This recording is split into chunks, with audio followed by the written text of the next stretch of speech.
the income-driven repayment plans are unique to the federal student loan repayment plans and are one of the most powerful tools to be sure that you can always afford your payment amount. There is some complexity, administrative hassle associated with these plans. Your payment amount changes every year based on your new income. So it's not a set it and forget it sort of thing. You will be more actively involved in paying back your loans if you pursue one of these plans. But for people like me or people for whom their student loan payments would exceed maybe 15% of their income, they're absolutely a viable option. Now, income-driven repayment is actually an umbrella term. It's a generic descriptor for actually, at least right now, 3 different income-driven repayment plans, and we're about to add a 4th. So there's going to be 4 options for you to choose from when it comes to paying back your student loans. But the 2 primary features of these plans is what percentage are we going to ask for from you of your discretionary income, and how long until you're either going to get forgiveness or not. And it's going to either be 10, 15, or 20% of your discretionary income, and it's going to be 20 or 25 years of repayment until you could potentially be eligible to receive loan forgiveness, or if you work at the government or a not-for-profit employer, 10 years until forgiveness. And so really the 2 biggest features are what percentage of income and how long until the debt goes away. So it kind of makes sense that as your earnings go up as a result of the college, you take more of that return to pay off your loans. But at the same time, the one concern, just bear in mind, in essence, you're back-end loading the costs of your college education.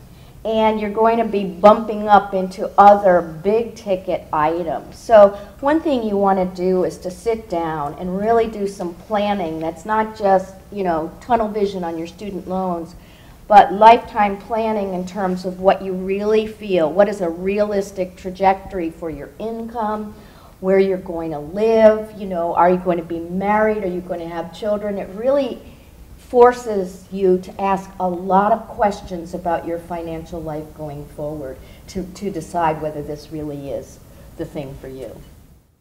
So Ian, you mentioned a third. Is it the pay-as-you-earn plan? Is that the third option? That's one of the many income-driven repayment plans. I should list them for you all so you actually recognize the terms when you start searching around. There's the income-based repayment plan, there's the income-contingent repayment plan, there's the pay-as-you-earn repayment plan, and the 4th income-driven repayment plan that we plan to add this year is called the revised pay-as-you-earn plan. The other repayment plans, just so that you're familiar with their names, are the standard repayment plan.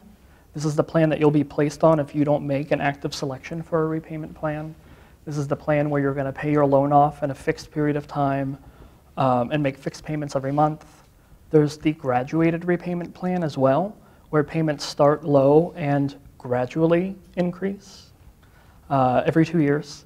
And then, of course, there's the extended repayment plan, which basically works just like the standard repayment plan with fixed payments, just over a longer period of time. But the question about public service loan forgiveness for some who might either be in dire straits or who might see this as a way to get out from under, talk about what that option and how viable it is for folks. Sure. So I think it's viable because I'm using it. If you make 10 years of payments on an income-driven repayment plan while you're working for a government or most not-for-profits, then after 10 years of employment and payments, the remaining balance is forgiven. So basically what this allows you to do is use the sort of social insurance that income-driven repayment plans afford to you without worrying about so much of the negative consequences associated with paying all of that additional interest. Eleanor used the term backloading, the need to make your payments toward the end of 20 or 25 years. This basically allows you to pursue all of the benefits of income-driven repayment without so much of the cost.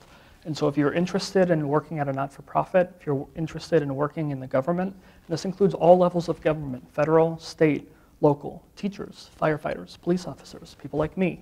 If one of these careers are something that you're interested in doing, then you should absolutely go home and do a Google search for public service loan forgiveness.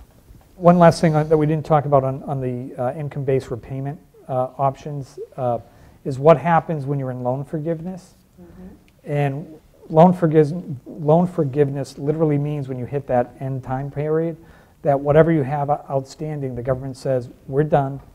You paid X number of years, and we're fine. The problem is the tax code. If you're in that federal government nonprofit program, that loan forgiveness isn't taxable income to you. But let's assume you have a loan forgiveness of $10,000 and you're in the non-government income-based repayment program. The government right now under the tax law treats that as income to you.